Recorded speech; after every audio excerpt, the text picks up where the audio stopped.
ओम पूर्णमदः पूर्णमिदं पूर्णात् पूर्णमुदच्यते पूर्णस्य पूर्णमादाय पूर्णमेवावशिष्यते। ओम शांति शांति शांतिः। शंकरं शंकराचार्यं केशवं वादरायणं सूत्रभाष्यकृतौ वन्दे भगवन्तौ पुनः पुनः। ईश्वरो गुरुरात्मेति मूर्तिभेद विभागिने व्योमवद्व्याप्तदेहाय दक्षिणामूर्तये नमः। ओम शांति शांति शांति।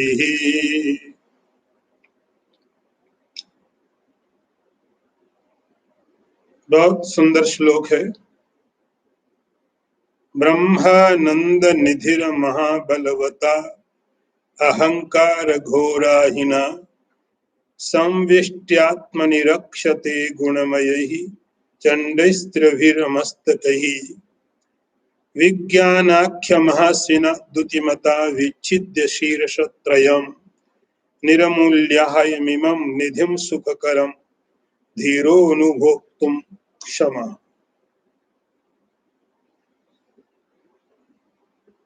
अर्थ देखिए,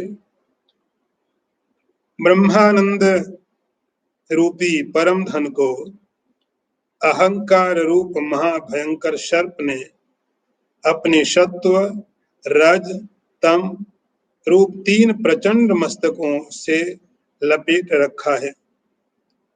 जब विवेकी मनुष्य अनुभव ज्ञान रूप चमचमाते हुए महान खड्ग से इन तीनों मस्तकों को काटकर इस सर्प का नाश कर देता है, तभी वह इस परम आनंददायिनी संपत्ति का अधिकारी होता है।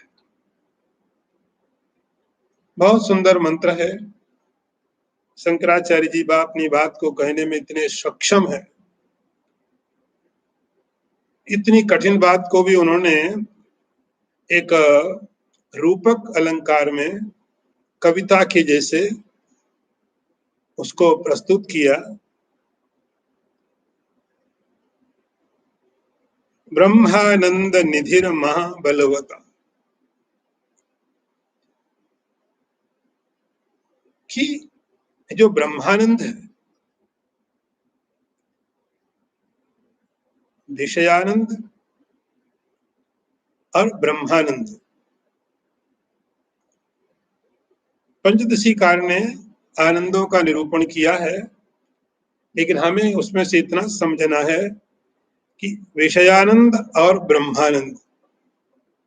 आनंद मतलब प्रसन्नता, जो आप चाहते हो, मिलता बहुत कम, चाहते बहुत, मिलता बहुत कम है। क्यों कम मिलता है? क्योंकि विषयों से लेते हैं, और विषयों से चूंकि विषय सीमित है, इसीलिए विषयों से मिलने वाला जो सुख है, आनंद है, वो भी सीमित मिलेगा। विषयों से असीमित सुख की आशा करना बहुत बड़ी नासमझी है। सीमित से असीमित की इच्छा करना, सीमित पदार्थ से असीमित सुख की इच्छा करना दुखी होने के बराबर है। ये जो ब्रह्मानंद है, जिसका अभी तक कोई अनुभव नहीं हुआ है, यह ब्रह्मानंद महानिधि, बहुत बड़ा खजाना है, ट्रेजर है, बहुत बड़ी बहुमूल्य निधि। और जो बहुमूल्य होता है वो आप ऐसे कैसे छोड़ सकते हो? जो पदार्थ कीमती होते हैं, जो वस्तुएं कीमती होती हैं, उनको आप ऐसे नहीं छोड़ सकते। हम उनकी ज्यादा से ज्यादा व्यवस्था करते हैं, ज्यादा से ज्यादा उसको संभालते हैं। तो ब्रह्मानंद इसको सुरक्षित किया गया, इसको सुरक्षित किया गया, रक्षित किया गया, संभाला गया, और इसकी रक्षा के लिए यहाँ पर एक दिया है, सांप को रखा गया। सर्प, सर्प ऐसा कहते हैं कि लोभ का प्रतीक है, लोभ का प्रतीक है सांप। धन छोड़ता नहीं है, धन को कुंडली मार के बैठ जाता है। तो सांप की जो कुंडली ना, क्वाइल, कि उसको अपने कब्जे में ले ले, छोड़े ही नहीं। तो ये जो बहुत बड़ा ट्रेजर है, ब्रह्मानंद रूपी जो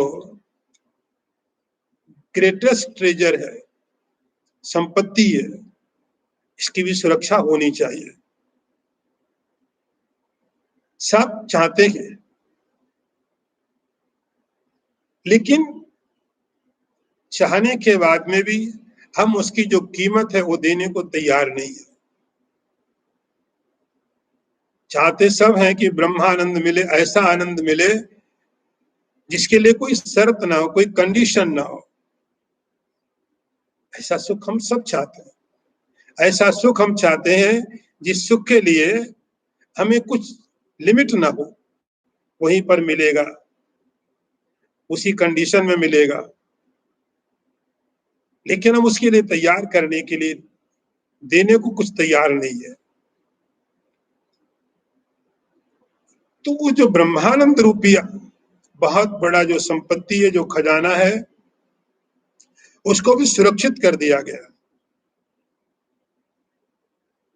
और उसको सुरक्षित करने के लिए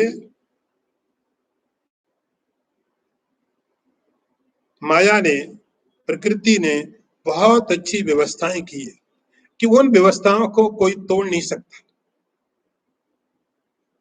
ऐसे अरेंजमेंट किए गए हैं, ऐसी सिक्योरिटी की गई है, उस सिक्योरिटी को कभी कोई तोड़ नहीं सकता। तो ये जो ब्रह्मानंद रूपी महानिधि खजाना है, इसको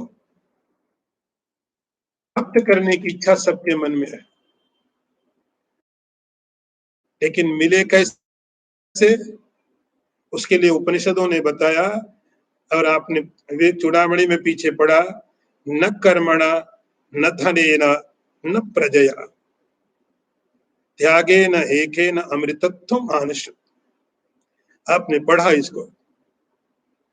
इसके बदले आप कुछ दे नहीं सकते हो। ब्रह्मानंद के बदले कोई वैल्यू नहीं कि आप ये चीज दे करके प्राप्त कर लो, कोई कंपेयर नहीं इसके साथ। किसी पुण्य का फल नहीं है, किसी कर्म का फल नहीं है। तो इसको रोकने के लिए, हर कोई इसको प्राप्त न कर सके, तो माया ने इसके लिए बहुत अच्छी व्यवस्थाएं की, बहुत अच्छी व्यवस्थाएं की। अनधिकारी व्यक्ति इसको कभी भी प्राप्त नहीं कर सकता। इसकी सुरक्षा के लिए माया ने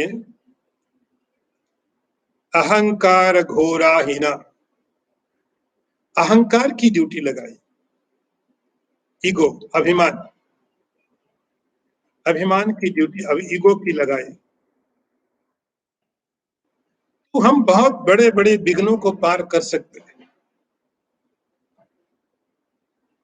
क्योंकि खजाना इतना मूल्यवान है, इसलिए इसकी सिक्योरिटी भी बहुत टाइट होनी चाहिए। और उसके लिए अहंकार जो ईगो है, तो हम सारी जगह कोशिश करते हैं, और कोशिश करने के साथ और चीजें प्राप्त की जा सकती हैं, लेकिन ये ब्रह्मानंद विधि को प्राप्त करने के लिए ये तरीका नहीं है। त्यागेन एकेन। तो यहाँ शंकराचार्य बोलते हैं, ब्रह्मानंद निधिर महाबलवता अहंकार, अहंकार रूपी जो सर्प है, उस सर्प को इसकी सुरक्षा का जिम्मेदारी दी गई है। अब चूंकि खजाना इतना मूल्यवान है, इतना कीमती है, इसलिए उसकी सुरक्षा भी ऐसे कोई देनी चाहिए जो उसको सुरक्षित कर सके, और वो जिम्मेदारी दी गई है अहंकार को। ये अहंकार कैसा है? घोर अहिना। ये सामान्य कोई सांप नहीं है, ये बहुत घोर है, घोर। इसको देखने से ही लोगों को डर लगता है, उसके कोई नजदीक नहीं जा सकता। ये बहुत भयंकर है। और इस सांप के 3 फण हैं, 3 इसके सिर है। जैसे आपने सुना कि किसी सर्पलोक में बहुत प्रकार के सांपों की मैथोलॉजी में, पुराणों में कथाएं हैं। किसी के 5 हैं, किसी के 100 हैं, और ज्यादा भी है, शक्ति के हिसाब से। अब ये जो सांप है, ये जो नाग है, इसके 3 प्रकार के इसके फण है। आप जरा पोएट्री को देखना, कितनी ऊंची बात और कितने पोएटिक वे में है। शंकराचार्य जी कर जाते हैं, इसके 3 फण है, 3 इसके सिर हैं, और 3 सिर आप समझ गए बिल्कुल ठीक, सत्वगुण, रजोगुण और तमोगुण। ये 3 जो गुण हैं, ये तीनों गुण उसके सिर है, उसकी शक्ति है, उसका पावर है। ये 3 गुण उसके पावर है, उसकी शक्ति है। तो कभी कभी कोई भी फण अनधिकारी व्यक्ति को पराजित करने के लिए काफी होता है।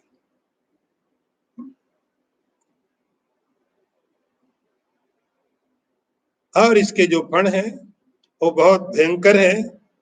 समवेष्ट्यात्मनि रक्षते।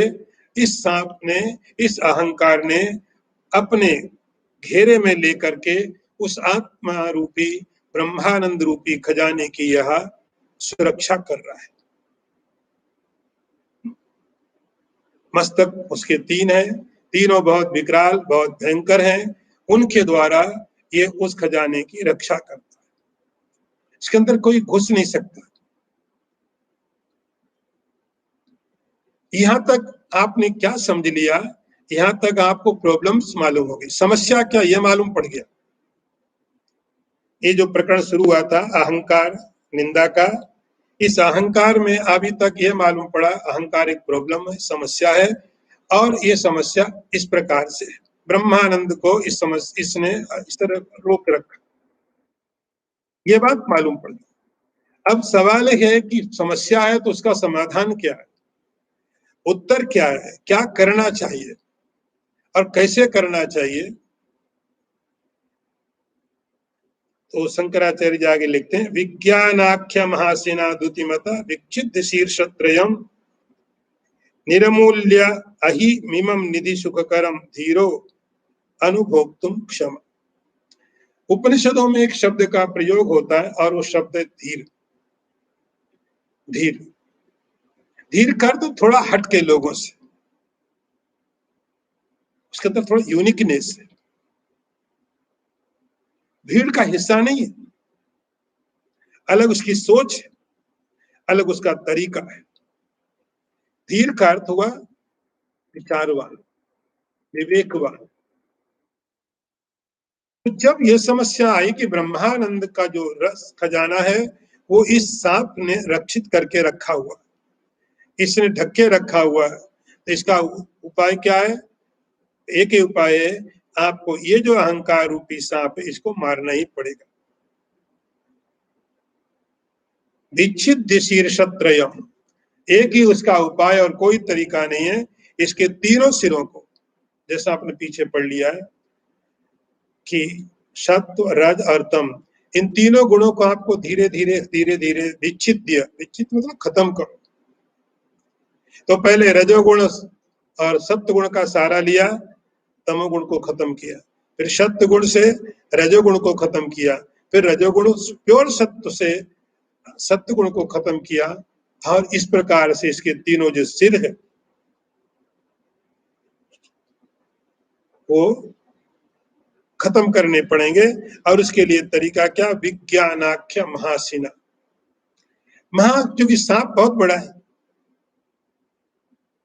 महाबलवता, बहुत बलवान है, तो इस बहुत बड़े बलवान सांप को मारने के लिए आपके पास जो अस्त्र है वो भी बहुत बलवान होना चाहिए। और वो क्या है? विज्ञानाख्य, द्युतिमता। ऐसा विज्ञान, विज्ञान का साइंस नहीं, विज्ञान आत्मविज्ञान, आत्मविज्ञान।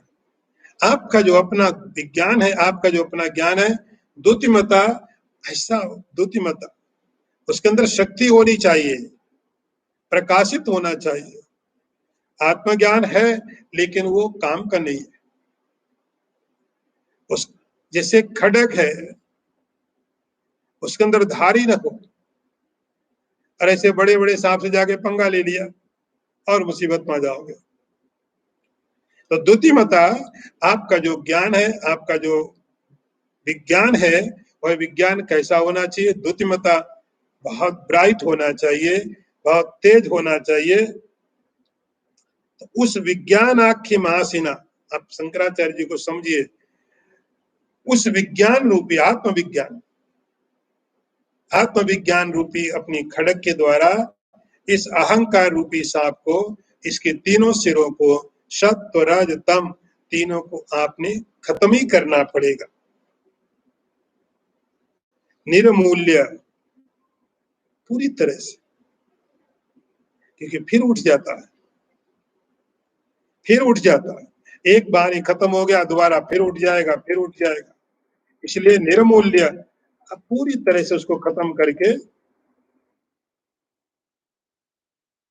निधिम सुखकरम, उसके बाद ये सब करने के बाद वो जो ब्रह्मानंद रूपी निधि है, खजाना है, उसको कोई भी प्राप्त कर पाता है।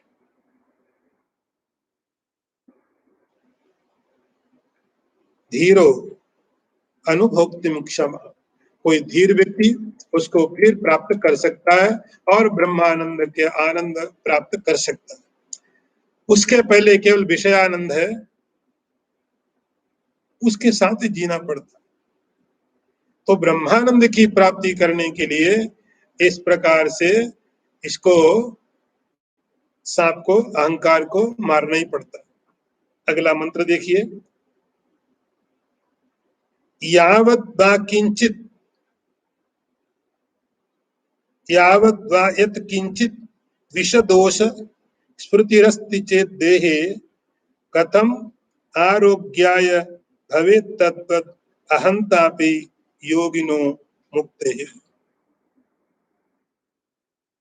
अर्थ देखिए, जब तक शरीर में विष का थोड़ा भी दोष रहता है तब तक उसे निरोग कैसे रहने देगा।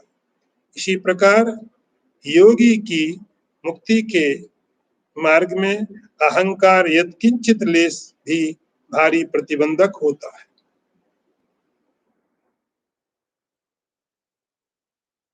अब उसी बात को, उसी विचार को शंकराचार्य जी आगे बढ़ा रहे हैं कि ब्रह्म आनंद चाहते, शब्द भले ही अलग होंगे, शब्द आप ब्रह्मानंद बोलते हैं, वो कोई शब्द का प्रयोग नहीं करेंगे, लेकिन जो इच्छा है वो यही है, हमारे पास ऐसा सुख हो जो अनकंडीशनड हो, अनलिमिटेड हो। लेकिन वो प्राप्त कैसे हो? उसके लिए बताया, उस अहंकार रूपी सांप को निर्मूल, अच्छी तरह से समाप्त करना है।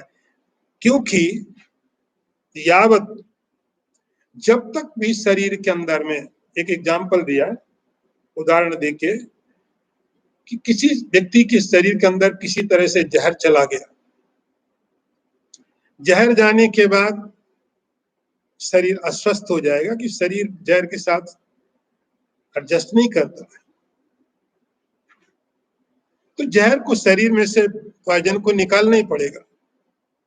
थोड़ा भी यदि रह गया शरीर के अंदर में, थोड़ा भी विष रह गया, जहर रह गया, तो शरीर स्वस्थ नहीं हो सकता। शरीर अलग अलग तरीके से अपने को बताएगा, ये बीमारी है, ये बीमारी है, क्योंकि अंदर में जहर है। इसी प्रकार से योगिनो मुक्त है, शंकराचार्य जी बोलते हैं योगी की मुक्ति के लिए। योगी का अर्थ है कि जो इसको प्राप्त करने के लिए प्रयत्न करता है, जो इसको प्राप्त करने के लिए प्रयत्न करता है, उसकी मुक्ति। अब इसको समझे, संस्कृत में एक शब्द है जिसको हम लोग प्रयोग करते हैं, स्वस्थ। स्वस्थ शब्द संस्कृत का है, उसी से स्वास्थ्य बनता है, हेल्थ। स्वस्थ का अर्थ क्या होता है, आप ठीक से विचार करेंगे, क्योंकि भाषा भी आपके जीवन में एक बहुत बड़ा रोल प्ले करती है। इसलिए पहले के भाषा में देखिए आप, स्वस्थ, स्वस्थ का अर्थ अब तो आप बहुत अच्छी तरह समझ जाते हैं, स्व और स्थ। स्वस्थ मतलब स्व मतलब अपना जो आत्मस्वरूप, उसमें स्था मतलब रहना। जो व्यक्ति अपने में रहता है, जो अपने आप में रहता है, वो स्वस्थ है, बाकी सब बीमार है।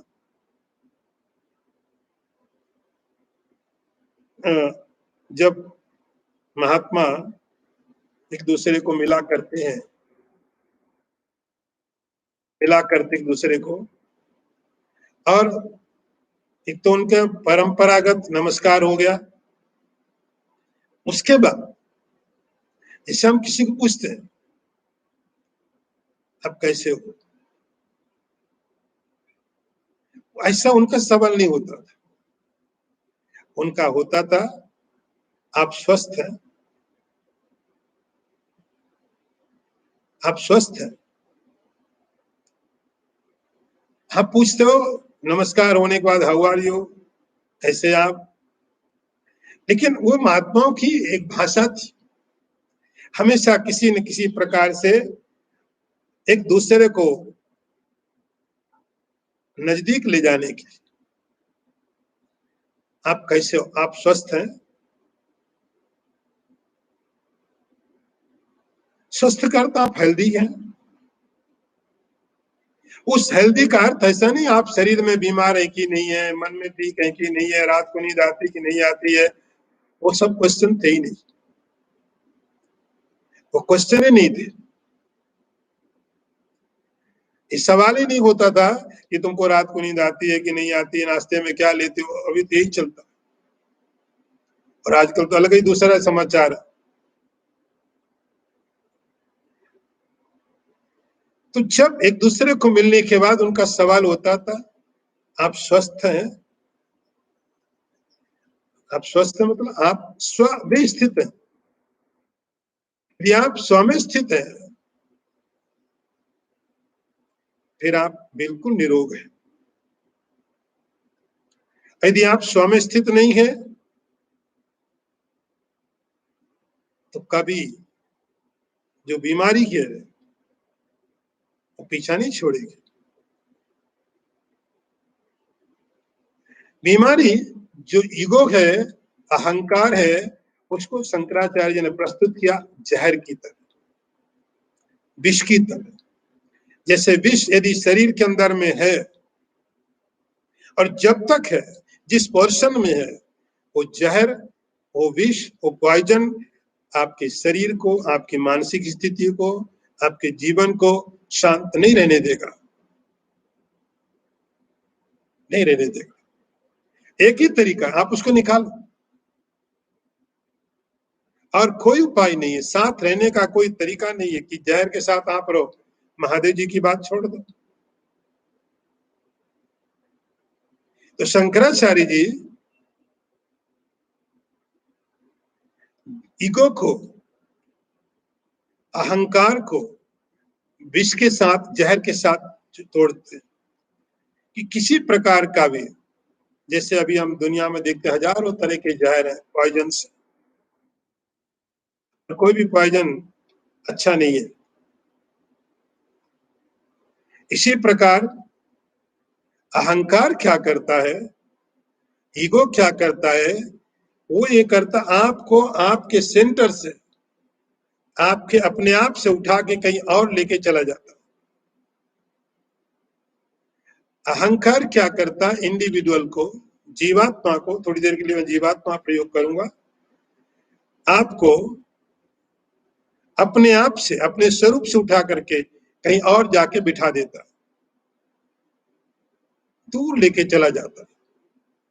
जैसे जहर आपको रोगी बना देता है, ऐसे ही ये क्या करता है, कभी उठाएगा, स्थूल शरीर में बैठा देगा, कभी सूक्ष्म शरीर में बैठा देगा, कभी प्रॉपर्टी में, कभी फैमिली, कभी फ्रेंड, कभी शत्रु, कभी मित्र, कहीं पर भी। लेकिन जहां आप हैं वहां नहीं रहने देता है। जहां आपको होना चाहिए वहां से उठा के आपको जहां नहीं होना चाहिए वहां ले जाता। इसका नाम अहंकार। ये काम करता है, आपको अपनी जगह से उठा करके दूसरी जगह बैठा देता है, कभी शरीर में, कभी मन में, कभी प्रॉपर्टी में, कभी अलग अलग जगह। लेकिन आपको जहां होना चाहिए वहां से हटा देता है। तो शंकराचार्य बोलते हैं, इसीलिए तद्वत अहंता पी योगिनो, अहंता मतलब अहम, आईनेस, ये उठा के क्या करती है, आपकी जो मुक्ति के प्रयत्न है उनको खराब करके दूसरी जगह ले जाके बैठा देती है। अगला मंत्र देखिए, अहमो अत्यंत निवृत्तया तत्कृत नाना विकल्प संहृत्या प्रत्यक तत्व विवेकात् अहम अयम अहम अस्मीति विन्दते तत्वम। अर्थ देखो, अहंकार की निश्चेष निवृत्ति से उत्पन्न हुए नाना प्रकार के विकल्पों का नाश हो जाने पर, आत्म तत्व का विवेक हो जाने से, ये आत्मा ही मैं हूं, ऐसा तत्वबोध प्राप्त होता है।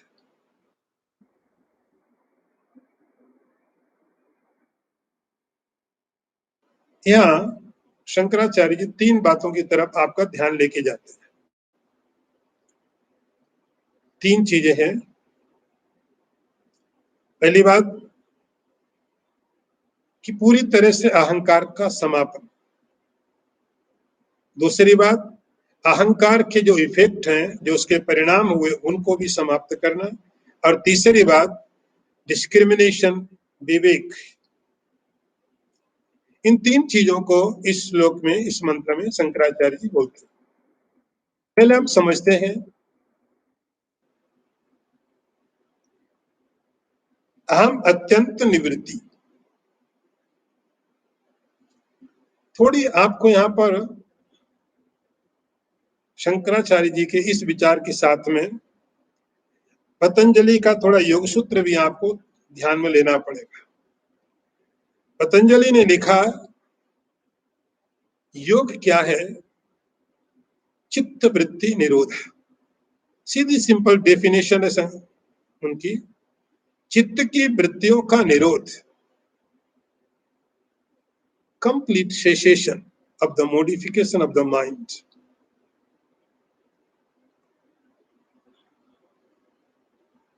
पतंजलि कहते हैं कि जब चित्त की वृत्तियां, थॉट प्रोसेस कंप्लीटली स्टॉप हो जाता है, रुक जाता है, उसके बाद यह दृष्टा तदा दृष्टा स्वरूपे अवस्थानम, उसके बाद दृष्टा अपने स्वरूप में स्थित हो जाता है।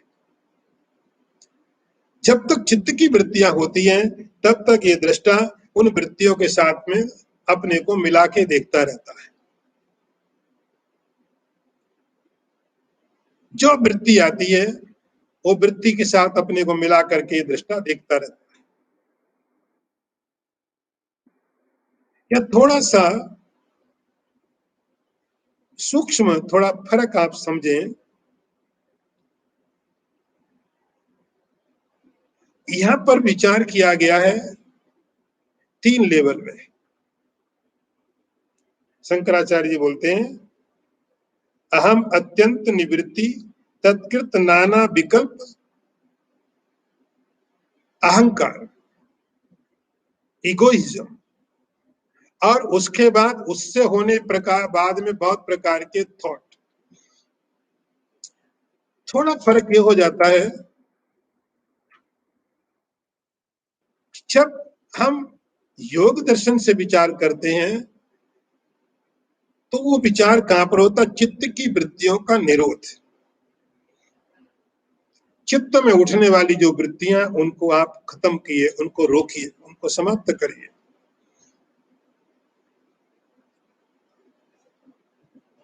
शंकराचार्य थोड़ा और गहरा सोचते, थोड़ा और डीप जाते हैं। वेदांत की जो सोचने का तरीका है ये थोड़ा और गहरा। चित्त में वृत्तियां उठती क्यों है?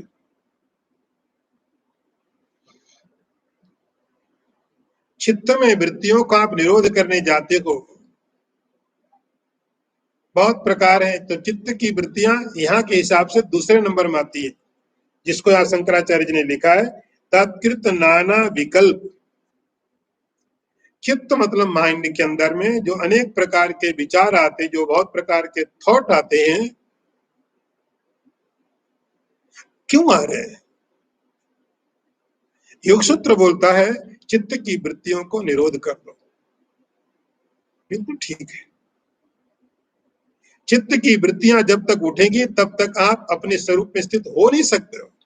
आप वृत्तियों के साथ बह जाओगे, वृत्तियां आपको लेके चली जाएगी।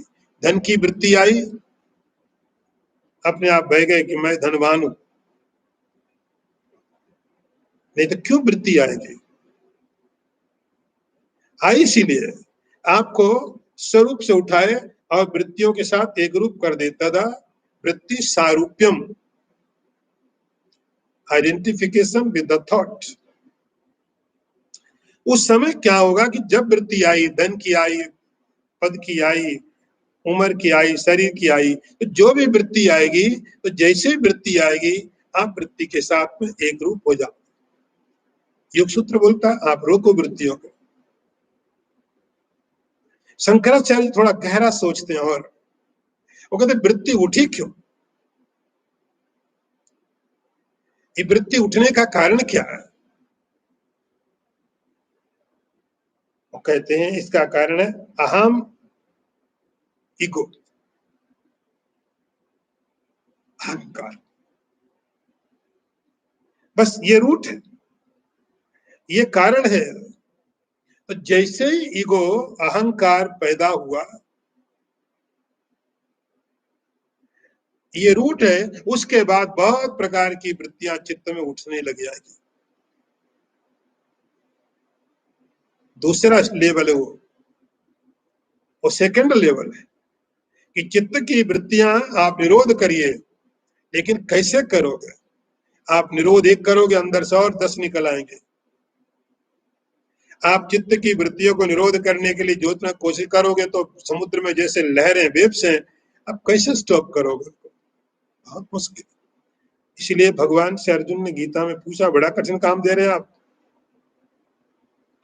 बहुत मुश्किल है, असंभव, इम्पॉसिबल, कैसे हो सकता है? जो आपने बताया, भगवान को अर्जुन ने कहा योयम योगस्तुया प्रोक्ता सांख्ये न मधुसूदना एतस्याम न पश्यामि चंचलत्वात् स्थितिम स्थिरम। कैसे रोकेंगे? चंचलम ही मना कृष्ण प्रमाथि बलभद्रडम तस्य अहम निग्रहम मन्ये वायु रिव सुदुष्करम। जिससे वायु को कैसे रोकोगे? साइक्लोन आया, कोई कुछ नहीं कर सकता है, आप केवल बचाओ अपने को। साइक्लोन आया, आप क्या कर सकते, कैसे रोकोगे? माइंड का साइक्लोन उससे भी ज्यादा स्ट्रॉन्ग आता रहता है। उठता रहता है, बार बार आता रहेगा। शंकराचार्य जी थोड़ा डीप सोचते हैं और गहरा होकर सोचते हैं। वो कहते हैं आप ये सोचो, अहम अत्यंत निवृत्तया, आप पहले अहंकार की निवृत्ति करो, आप रूट कट करो, रूट को अपरूट करो, अहंकार की निवृत्ति। और आप इतना अहंकार के बारे में पढ़ सकोगे तो मैं समझ गया, आपको बार बार मुझे बताने की जरूरत नहीं पड़ेगी अहंकार का मतलब यहाँ पर क्या है। अहंकार की निवृत्ति अशेषतया, पूरी तरह से। अहम अत्यंत निवृत्तया, अहंकार की निवृत्ति करो। उसके बाद तत्कृत नाना विकल्प, उस अहंकार के कारण बनने वाली जो चित्त की वृत्तियां हैं, अब सेकंड लेवल होगी। अब चित्त में उठने वाले ना तत्कृत अहंकार का जो इफेक्ट, उसका जो परिणाम है, आएगा।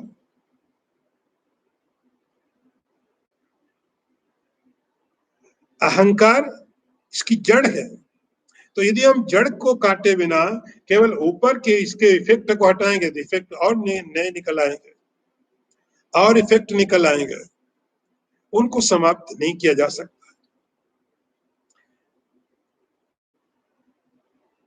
तत्कृत नाना विकल्प,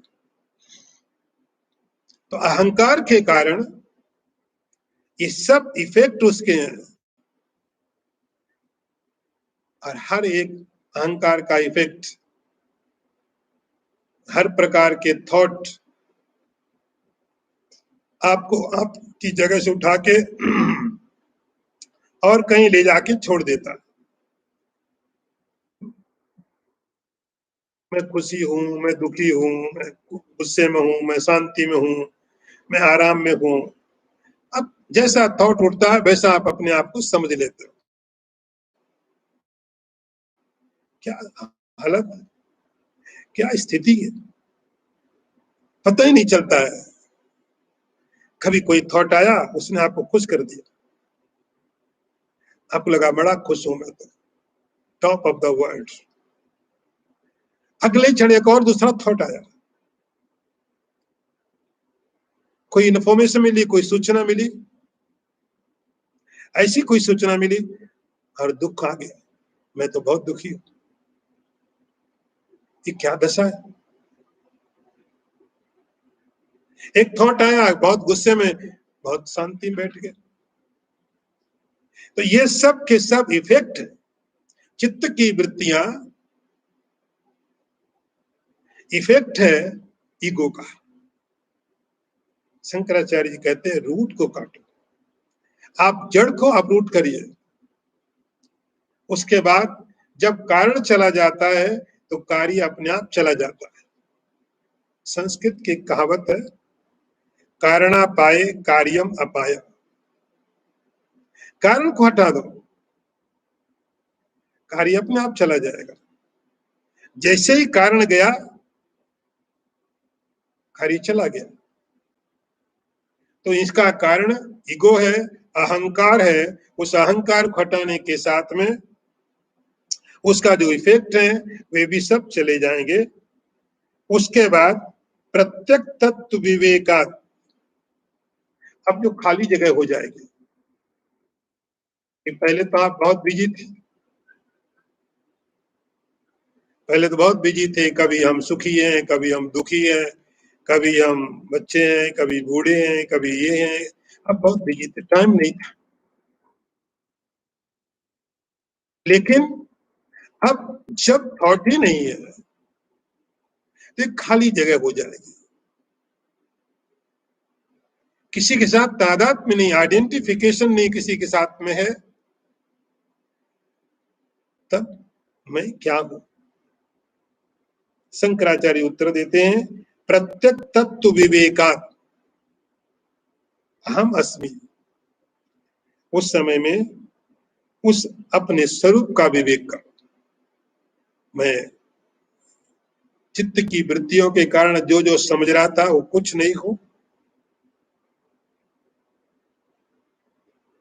आपका जो अपना स्वभाव है, अपना स्वरूप है, उसका विवेक करिए, उसका विचार करिए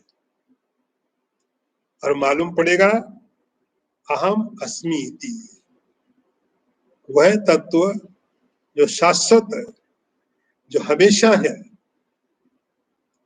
वह मैं हूं। ऐसा बोध प्राप्त होगा, ऐसा ज्ञान पैदा होगा, ऐसा विवेक आएगा कि वह तत्व मैं। अगला मंत्र देखिए।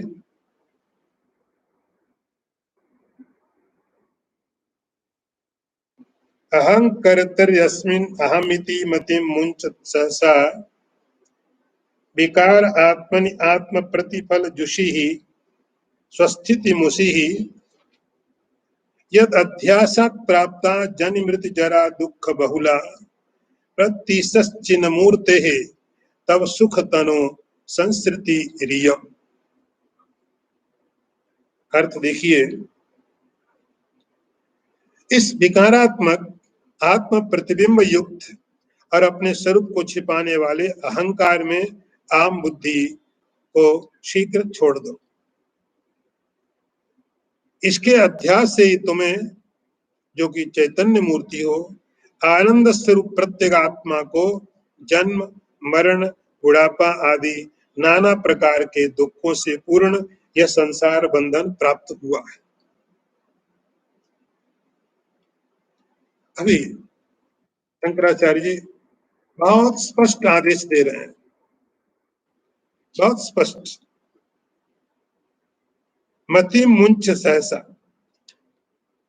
मति मीन्स नोशन, विचार। एक विचार तुम तुरंत छोड़ दो, तुरंत, जितनी जल्दी हो सकता है इस विचार को छोड़ दो। और विचार क्या है?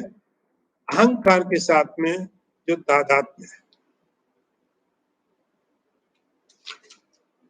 अहंकार, अहंकार के साथ जो तादात्म्य है, उस तादात्म्य को तुरंत छोड़ो, जितनी जल्दी संभव है। मतिम मुंच सहसा, उस अहंकार के बारे में थोड़ी एक दो बातें और बता दी। ये क्या विकारात्मक है, अहंकार क्या विकार है? तो आपको मालूम है इसका विकार है प्रकृति का, प्रकृति का मॉडिफिकेशन अहंकार। और इस अहंकार में आत्मा का प्रतिबिंब चिदाभास। अब इससे क्या होता है, जब आप किसी रिफ्लेक्शन को देखने लगते हो तो आपका स्वरूप छिप जाता है। अहंकार के कारण कर्ता भाव आ जाता है। अहंकार के कारण क्या होता है? कर्ता भाव आ जाता, मैं कर रहा हूं। क्योंकि अहंकार वहां से उठ करके शरीर में आके बैठ गया, मन में बैठ गया, और जहां जहां बैठा उसके गुणों के साथ अपने को तादात्म्य कर देता। कर्ता भाव, मैं करता हूं, मैं करता हूं, तो स्वाभाविक बात मैं भोगता भी हूं। ये तो बच नहीं सकते, आपकी स्वतंत्रता खत्म। एक बार कर्तृत्व स्वीकार कर लिया, डुअरशिप आ गया, फिर आप बच नहीं सकते हो, फिर तो भोगना ही पड़ेगा। अच्छा कर्म है तो भी भोगो, खराब है तो भी भोगो। तो कर्ता के कारण, अहंकार के कारण कर्तृत्व भाव आया और भोक्तृत्व भाव आया। मैं करता हूं, मैं भोगता हूं।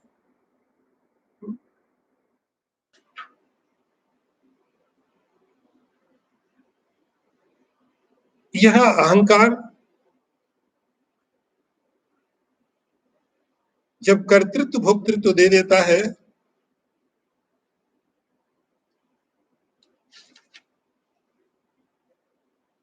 प्रतिफल जुषी स्वस्थिति मुषी, तो आपको अपने स्वरूप से उठा लेता है। ये हमेशा बदलता रहता है, अहंकार कोई निश्चित नहीं होता, बदलता रहेगा। ये परिणाम विकार है प्रकृति का और आगे बदलता रहेगा, कभी ये अहंकार, कभी वो अहंकार, कभी कैसा अहंकार, और इस अहंकार के अंदर ही चैतन्य का रिफ्लेक्शन पड़ता है, प्रतिबिंब पड़ता है, और हम प्रतिबिंब को देखने लगते हैं, जिसका प्रतिबिंब उसको भूल जाते हैं। जिसका प्रतिबिंब यद अध्यासात् प्राप्तः। उसके बाद क्या हुआ कि धीरे धीरे अध्यास, आप वेदांत में बहुत बात समझ चुके हैं, अध्यास क्या होता है। अध्यास का अर्थ हुआ कि जो आप नहीं, आपने वो समझ लिया, गलत चीज समझ ली।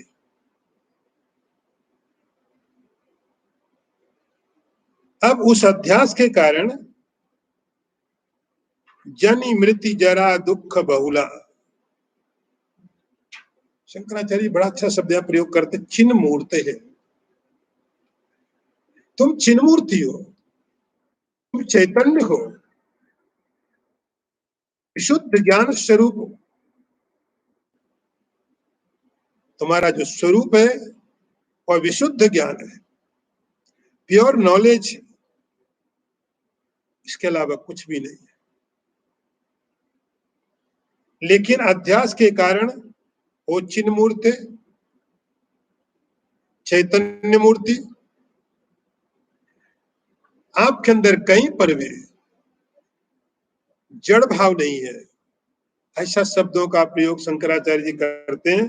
वो चिन्ह मूर्ति और सुख तनु, दो शब्दों का प्रयोग किया यहाँ पर है। सुख तनु, आप सुख के शरीर हो, सुख के अवतार हो, सुख स्वरूप हो, चैतन्य मूर्ति हो। मूर्ति का अर्थ कि जैसे पत्थर की कोई मूर्ति होती है, उसमें पत्थर ही पत्थर होता है, ऐसे ही आप चिन्ह मूर्ति हो। आप चैतन्य को छोड़ करके और कुछ भी नहीं हो, जड़ हो नहीं। आप सुख मूर्ति हो, आप में सुख को छोड़कर कुछ है भी नहीं। लेकिन यद अध्यासात् प्राप्तः, समस्या कहाँ खड़ी हो गई, इस अहंकार के साथ में अध्यास को प्राप्त होकर के, इस अहंकार के साथ में अध्यास को प्राप्त करने के बाद फिर क्या हो गया, जन्म मृत्यु जरा दुख बहुला। जो चैतन्य स्वरूप था, वो चैतन्य स्वरूप जन्मने वाला हो गया। मैंने जन्म लिया, मृत्यु, मैं मर जाऊंगा, जरा, वृद्धावस्था है मुझ पर। इस प्रकार के बहुत प्रकार के दुख आप अपने आप स्वीकार कर लेते। जन्म कोई और लेता है, उत्पत्ति किसी और की होती है, मृत्यु किसी और की होती है, वृद्धावस्था कहीं और आती है, दुख कहीं और आते हैं। लेकिन अहंकार की महिमा है,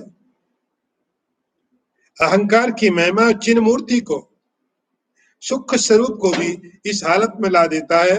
ऐसा लगता है कि मैं दुखी हूं, मैं जन्मा, मैंने जन्म लिया, मैं जन्म लिया है, तो फिर मरने से तो कोई बचा नहीं सकता है। चिन्ह मूर्ति हो तुम, शंकराचार्य बोलते हैं तुम चिन्ह मूर्ति हो, तुमने जन्म लिया है। ऐसा तुम्हें कैसे मालूम पड़ा, यद अध्यासात् प्राप्त, ये तो अध्यास की महिमा है। उस अध्यास के कारण कहीं और जन्म हो रहा है, वो जन्म मेरे ऊपर मालूम पड़ने लगा। जन्म लिया शरीर ने, जब शरीर उत्पन्न हो रहा था तो भी तुम थे, शरीर जाएगा तो भी रहोगे। कितने शरीर आए, कितने शरीर गए, ये तुम्हारी सत्ता तो हमेशा थी। शरीर तो बीच बीच में मिलते रहे, बदलते रहे, पड़ाव पड़ते रहे, लेकिन तुम, शंकराचार्य कहते चिन्ह मूर्ति सुख तनु, चिन्ह मूर्ति, तुम चैतन्य मूर्ति हो। लेकिन देखो बलवान महिमा, उस चिन्ह मूर्ति को भी, उस चैतन्य को भी जड़ में लाके रख देता है और जड़ बना देता है, जड़ बना देता है। मैं जन्मा, मैं बड़ा हुआ, मैं मर जाऊंगा, वृद्धावस्था मेरे ऊपर में आई, दुख बहुला,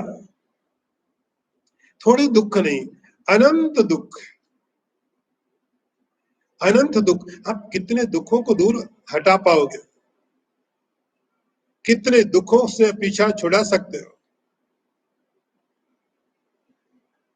अनंत दुख है, दुख बहुला। तो अनंत दुख रूपी जो संसार है, अनंत दुख रूपी जो संसार है, उसमें शरीर में की उत्पत्ति होना, शरीर की मृत्यु होना, अनेक प्रकार के दुखों को प्राप्त होना, अनेक प्रकार से जीवन को जीना, ये कहीं और हो रहा था। लेकिन चिन्ह मूर्ति, शंकराचार्य जी के शब्द बहुत सुंदर है, चिन्ह मूर्ते सुख तनु, तुम चैतन्य मूर्ति हो, तुम सुख के सुख स्वरूप हो। सुख तुम्हारा शरीर है, तुम्हारा अस्तित्व है, तुम्हारा एग्जिस्टेंस, तुम्हारी सत्ता है। जब जब तुम रहोगे तब तक सुख रहेगा, जब जब तुम रहोगे तब तक चैतन्य होगा। ऐसी कभी समय कभी ऐसा नहीं आएगा कि तुम हो और चैतन्य ना हो, तुम हो और सुख ना हो। यदि दुख है, इसका अर्थ तुम नहीं हो,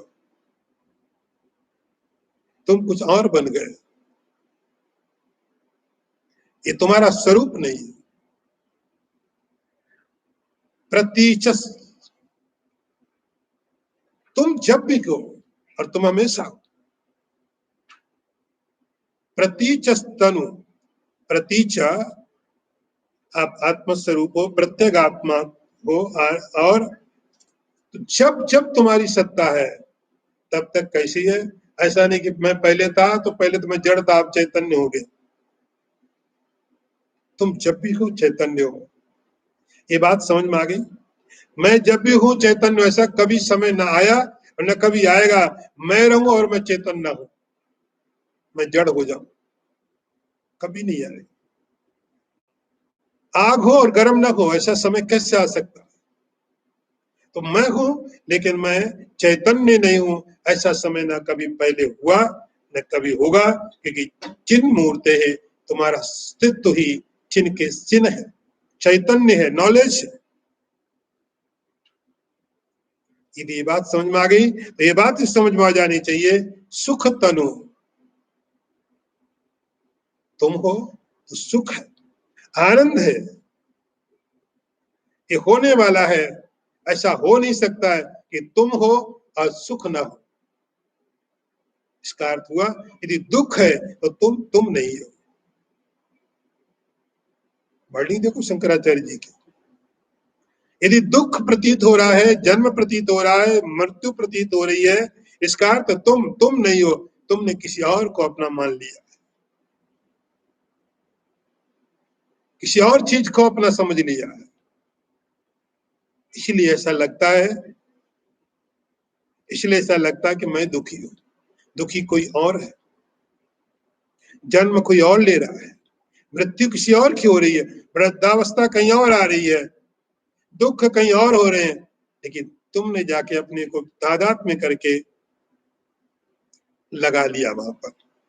बस ये तादाद में हटा दो, तुम रहोगे चैतन्य, रहोगे तुम, रहोगे सुख के साथ रहोगे। तुम्हें छोड़ के सुख कभी रह नहीं सकता और तुम सुख के बिना कभी रह नहीं सकते।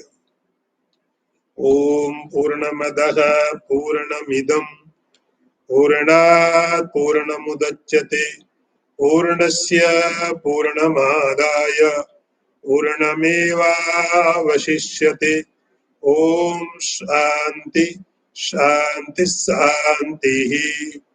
शंकरं शंकराचार्यं केशवं वादरायणं सूत्रभाष्यकृतौ वन्दे भगवन्तौ पुनः पुनः ईश्वरो गुरुरात्मेति मूर्तिभेद विभागिने व्योमवद् व्याप्तदेहाय दक्षिणामूर्तये नमः। ओम शांति शांति शांति।